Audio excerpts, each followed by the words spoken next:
first one I had 6 games, now I have 11, so I figured I'd update it. I don't know when I'll do another one, because I said I filmed this same day. I filmed the drink review pickup ramble in. I don't want to really get any other ones, but if something hits a nice price on Amazon, I probably will, but I don't want to focus on completing some before it becomes a problem, and I have a shit ton like the Xbox One. I figured to do another one, and then maybe in the spring I'll throw up another one if I have like another 5-6 games. But anyway, the first one here is Spider-Man 2. I figured I'd just show the slip I got. This game with the PS5 that I got. I reviewed it, did a gameplay on it. Really cool game. Used both Spider-Man and Miles Morales. The game looks great. The first boss fight against, if they start the game off fighting Sandman, it's such a sick battle. He's huge. He's destroying parts of the city. Really cool boss fight. And then the boss fights after, it's the classic, like, meter goes, you gotta take him out once, meter goes down again, you know. That's how they do that in games, but New York City looks great. I said graphically it's great, the gameplay is fun. There's collectibles and stuff to get. You can switch between Peter Parker and Miles Morales at almost any time. But they each have specific story missions they have to do themselves. I talked about spoilers in the review for this, and I'll do it here too, so. No spoiler, the coolest part in the game. Like Craven the Hunter comes over. And he's grabbing the villains, breaking them out, because he wants to kill all these villains. Because he's dying, and he wants to find the greatest fight, I guess, or whatever. And, he's pretty much the main villain for most of the game. But Harry Osborn ends up, spoilers, becoming Venom because you meet up with him early in the game. He's all healed, and he ends up having the symbiote in him. And then it attached itself to Spider-Man. So you have different powers for a little bit. When you're using Spider-Man, he starts turning into a dick Spider-Man because, you know, it's the symbiote's kind of taking over. But the coolest part of this game is when you play as Venom, when you're Harry, and you're just busting shit up, and you actually fight Craven. I've talked about this in the past, and I mentioned it in the review I did. It's this part where you're so strong, and you actually just dominate this fight against Craven. Like, I didn't die once. You're just wailing on him. You dominate the fight and kill him. I thought that was cool because that should be in more games where you're overpowered and you should actually dominate. Like, I think it's okay to dominate a boss fight sometimes, you know, especially if you've busted your ass or whatever. This was a different circumstance because he's just Venom and he's massively powerful. And at that point, Craven was a little busted up because you fought him as Peter Parker and Miles Morales popped in there. There's other cool boss fights in the game as well. You fight Lizard. You obviously fight Venom. Craven, you fight him. Do you fight him more than once? I can't remember. And you're doing all web stuff. You can do stealth and stuff. You got your little Spidey vision. And you get different powers. You have your little gadgets you can use and stuff like that. You upgrade everything. Blah blah blah. You know, I'm not going to go too in depth in these games, but I really liked it. I reviewed it.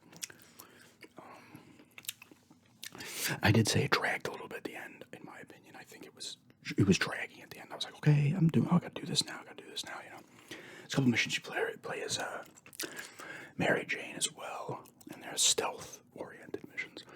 Those are alright. Really well voice acted and everything. The city looks nice. There's tons to do. You're finding little spider bots. That ends up having a weird kind of cutscene when you find them all. You can do stuff for Miles' uncle. You can find his things. What was he called? I forget. The Stalker or some shit. I guess he was in the first game.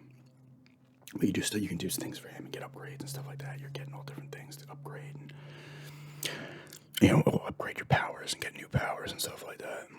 Your gadgets, upgrade your gadgets and shit, but cool game. The second one here is Midnight Suns. I have not opened this yet. I think this is the first. This is actually the first game I had actually gotten. A couple days before I got the system, but I got this because it's like a on-grid turn-based strategy game, which I do enjoy. Eventually I will open it. This is the second game I got before the system, Ratchet Clank Rift Apart. I gotta get back to this. Unfortunately, this one got put on the back burner, which is a shame because it looks phenomenal. Classic Ratchet Clank gameplay. It's fun. You're busting stuff up. Use a ratchet and rivet here.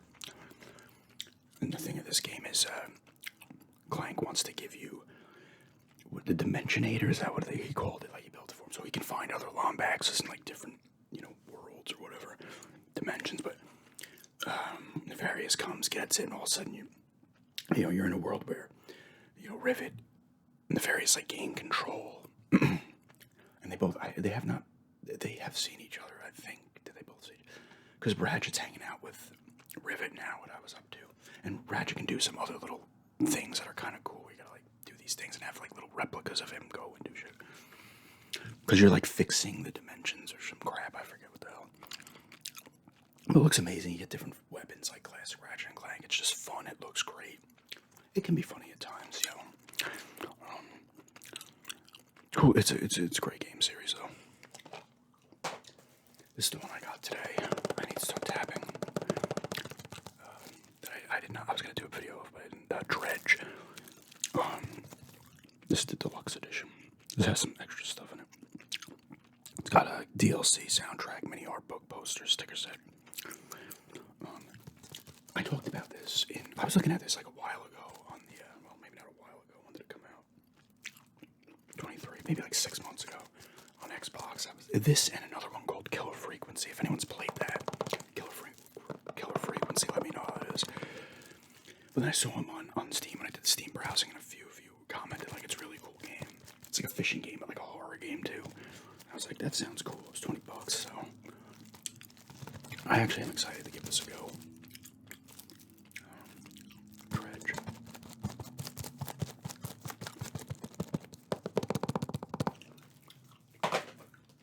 Here's the one I did the pickup vid of. The drink review, Syberia, The World Before. Obviously I haven't played it yet. I did open it in that video. This comes with a book, the history kind of this. There's Kate Walker. That's the character you use in the Syberia games. Apparently you use another character in this as well. You're doing stuff in the past and the present. Like I said, it has like stuff from the other games. I guess 1, 2, and 3. That kind of stuff. I like classic point-and-click games. I really like the first one. I played some of the second. I played the first one on the original Xbox back in the day. I played some of the second one on there as well. And then I have the third one, but I never installed it on the Xbox One. I heard that's the weakest in the series, the third one.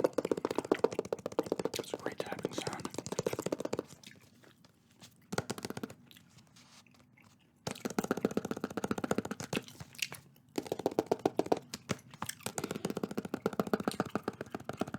But I'm excited to play this one. Like I said, I like the classic point-and-click type stuff. This is the other person you play as here. I don't know what her name is. Oh, young pianist Dana Rose. Play the famous Kate Walker. Yeah, I'm excited to get around to this one. This one was under $30 with tags. That's why I grabbed it. I was looking at this in some other games.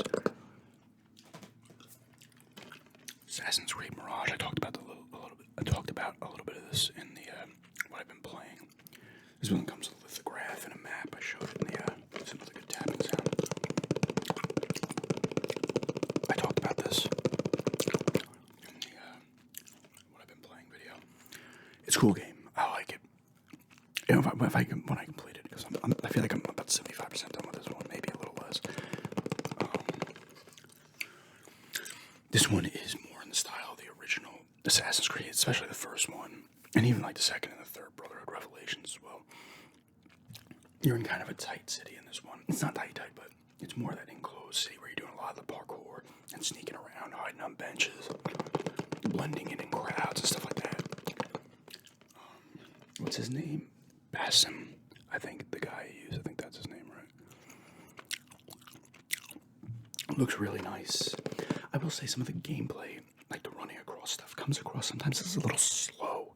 I don't remember that being that slow in the original games, but I could be wrong. It's been a while since I played any of the first, like 3 or 4 Assassin's Creed.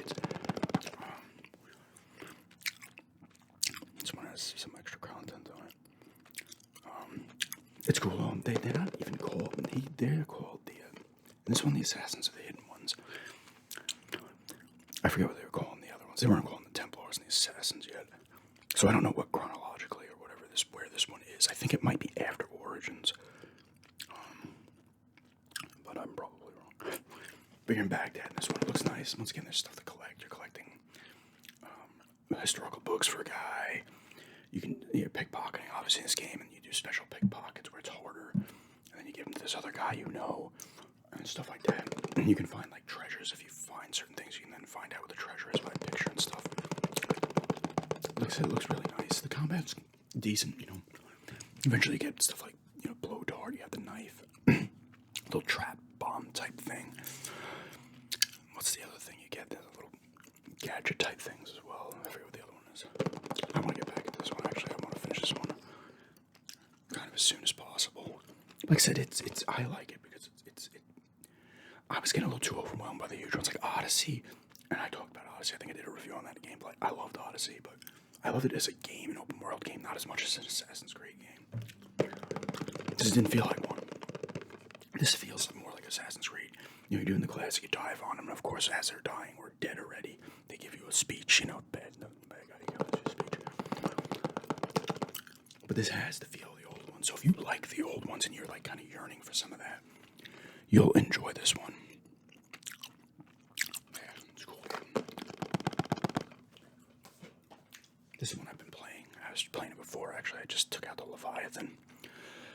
So on Chapter 7, Dead Space Remake. Really cool. I don't think it has the same impact as the original did. They definitely they had to have added things to this. I just can't remember. Like, I'm finding people's suits from the Ishimura. There's other characters, like outside of the Hammond and there's some Daniels, there's other characters popping up that are still alive. I can't remember if that was the case in the first one, like how many of them, other people were actually alive. Because it's been a while. I did remember the part where you're using the enzyme on the, what do they call them? The creepers or some shit, and you had to use it because they're messing up the oxygen. I remember that from the original game. It looks really nice. Obviously, the combat's still solid.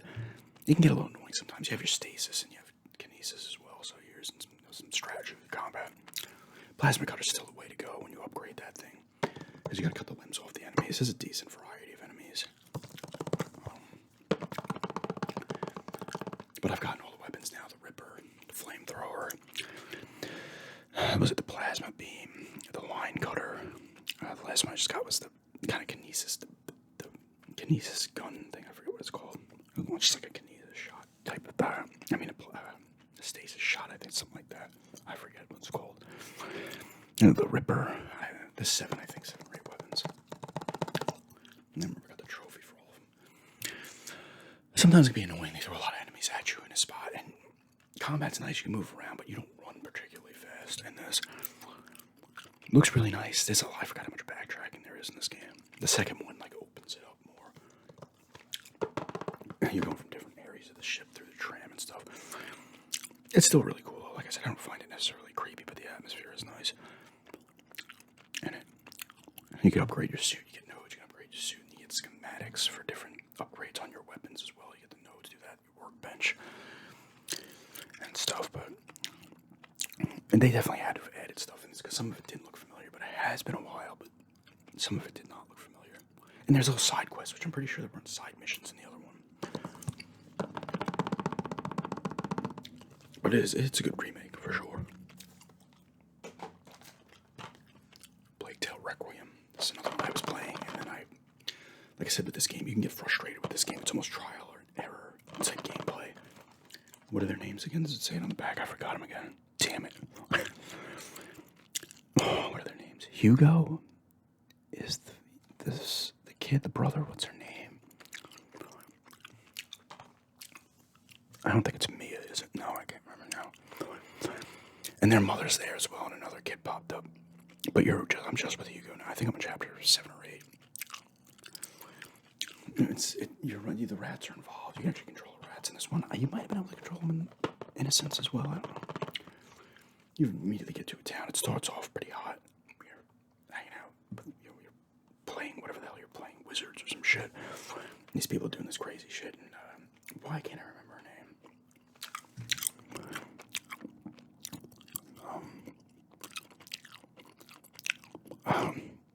almost had it. Amicia, I think that's her name, Amicia.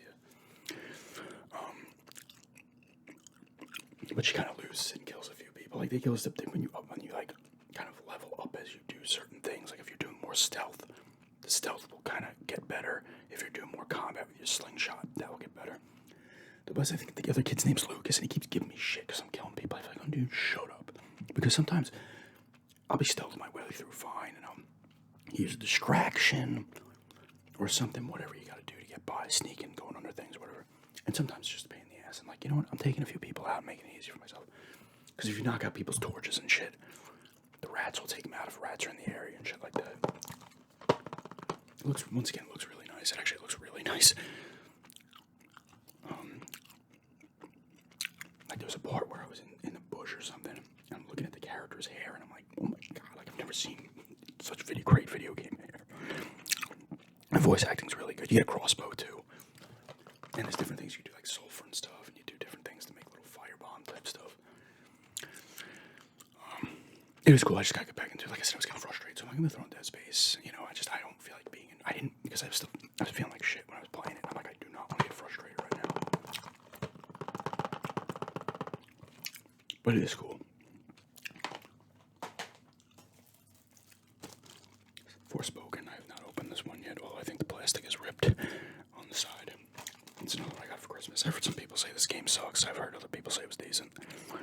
I wanted to check it out. It looked kind of cool. I know the reviews were kind of in the 6s, 7 type thing, but what's her name? It should say it. Mysteriously transported from New York City, Frey Holland finds herself trapped in a strange and treacherous land, blah, blah, blah. If anyone's played this, let me know how it is. I will get around to it, but I think this was a timed exclusive. Forspoken. Did a review on this one. I need to do gameplay still. Jedi Survivor. I talked about it in my little video game ramble as well. I liked it. I think I gave it an 8. Looks great. Gameplay is still fun. All the voice acting's solid. I talked about the Vader part. It was annoying as shit. And I didn't like it. Vader once again comes across as a freaking chump who can get his ass. Like, he almost wins the fight. You don't fight him as Calamus when you fight him as Seer. He kind of like gets lucky almost, you know, and he stumbles away all busted up. It's like, get the hell out of here. That fight should have been you holding him off, maybe inflicting a little damage, but just kind of in defensive mode, and him winning. That's how it should have been. He honestly shouldn't even been in the game. Because the Inquisitor pipe, the 9th sister pops up early, you kill her. And then you go to different worlds. There's not enough planets in this one either, in my opinion. The one planet's awesome, the one where Grease's cantina is. The people are all back from the first one. I forget, Mirren or something. What's the Night Sisters or something? She's like overpowered when she's with you. She's too old. I was like, why the hell is she not taking everybody out? It looks great, though. I was hoping for a little world building on the Koba, I think that's what it's called. With the cantina and stuff and the planting stuff. And I was hoping like that little town you're in, I was hoping you kind of like build up stuff, but you just get a trophy for getting the most patrons into the cantina. Same thing as you're upgrading stuff in this game as well, right? You get different powers. You're hanging out with BD1, sorry, not BD8. What was the game? Dagon or something. You free him from a thing, and he was from the High Republic. And he's trying to find this planet so he can go there. He kind of turned. You see flashbacks and stuff. His character was cool. He wasn't in it enough. Spoilers, you kill him not halfway through. Well, maybe. There's a buddy in your group that turns on you. I like you in the beginning of the game, you're in Coruscant, and you're with a crew that I guess you've been doing stuff with. And I was like, I like these characters, and they all get killed. I was like, well. But Cal's good in there. He's fighting the dark side in his mind and stuff. And it's still a really cool game, but there's not enough exploring, and I wish they would have did some like world or town type building stuff on that one. The other main planet is Jedi, which is decent. I think the planets are better in Fallen Order. Although, like I said in the review and a few other videos, I feel like this game is easier. I played on the same difficulty as the night, maybe. Oh, but it seemed easier, and I was almost like, I wonder if the developers had that in mind. You know, this to think, well, Cal's stronger in this one, and he's a better Jedi now, so things would be a little easier. But I don't know if that was the case, or I was just, I don't know, I got a little better at it. But combat's still fun. You have different stances and stuff like that. You can use one with a blaster as well in this one, and you're doing side stuff. You're hunting bounties. You go to the canteen, you get side stuff. You're hunting bounties, you're finding stuff everywhere. Sometimes you have to get new powers or to go to different areas and stuff like that. So that's always kind of cool. And there's, like I said, there's bounties. There's what else? You scan BD8s, BD1s, or you're scanning stuff. You get different moves and stuff. I use the double-bladed stance, like the Darth Maul one. Then there's dual wield, and you have the pistol and the lightsaber and the single blade. And then I was using the other one that has, it's like what do they call it, like a guard type stance or something.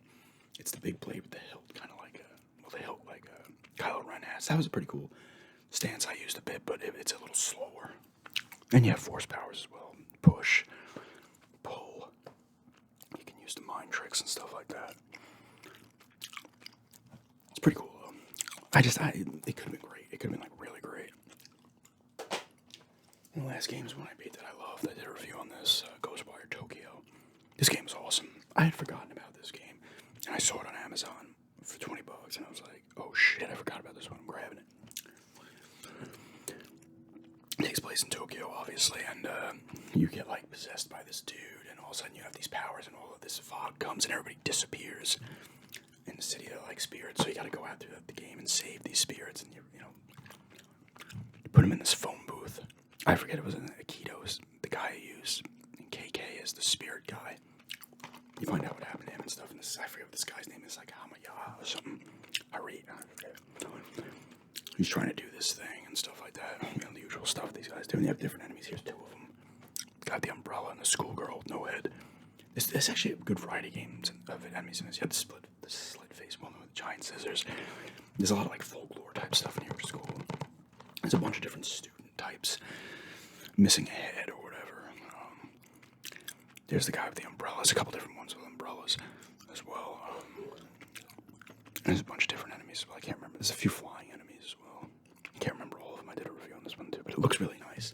You gotta take out these Torii gates. It's kind of another tight game world like an early Assassin's Creed.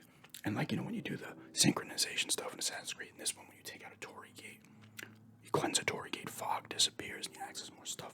And you're finding stuff, shrines and stuff. You have fire, water, and wind powers. You do get a bow and arrow as well, because there's a few points where you play where KK's been like taken out of your body. That doesn't happen often. Decent boss fights. A good length. I think I put 35 hours in this. It's not a huge world, but you always find yourself exploring stuff. There's a lot of side stuff to do as well. And you find yourself exploring every like little inch of the town, the alleys and stuff like that. There's some forest areas as well. It was a really cool game. I actually really liked this game. Yeah, Tokyo's population has vanished, and deadly supernatural forces prowl. Oh, it says it right here. Oh no, it just says an arsenal of elemental abilities. It doesn't tell you the ones. Like I said, you're doing side stuff. Actually, the school side quest was really cool. That was actually legitimately creepy. It's like this weird, it's like you'd see it in the science class, like a body, like an anatomy of a body, and it follows you, and you turn around, and you see it stop and shit. Then you turn around, like he keeps stopping when he sees you. You can knock him out, but he'll get back up eventually. And then you turn around, you like see him getting close to a door or something. It's actually kind of creepy. Really cool game. This is the people that made the Two Evil Within games. And some of them, when you were in the comments saying there's another one coming, but I'm concerned that it will end up being an Xbox exclusive, because this was a timed exclusive for PS4 before. I think it was always timed, but it was before Microsoft had bought Bethesda. And apparently they're making a second one, the person was telling me. I was like, I hope it's not exclusive, because that would actually kind of piss me off, because I really like this game. But I could see it being on both. This is the kind of game that I don't think it's like a system seller, like, that's why I'm concerned Elder Scrolls will be exclusive. I'll have to buy I mean, if it's exclusive, I gotta get a Series X at some point. I'm not gonna be able to not get it. I mean, I might end up getting a Series X at some point anyway. But yeah, Really cool game. Check this one out. It's if you have it's on Xbox now as well, Series X. I don't know if it's a physical copy on the Series X, but it's really good. It's a really fun game. The combat's cool. You're pulling the cores out of the thing and shit. And it's just it feels nice when you do it too. You get the feedback of that whatever that thing's called on the PlayStation controller and stuff. Really cool game. But yeah, that's my updated PS5 game collection. Like I said, I'll probably do another one in like 3 or 4 months. Pick up some more games. I'm gonna get Final Fantasy Rebirth when that comes out. Deathmark, maybe some other stuff on sale. But and I'm sure you'll see those and pick up it. But anyway, thanks for checking this out.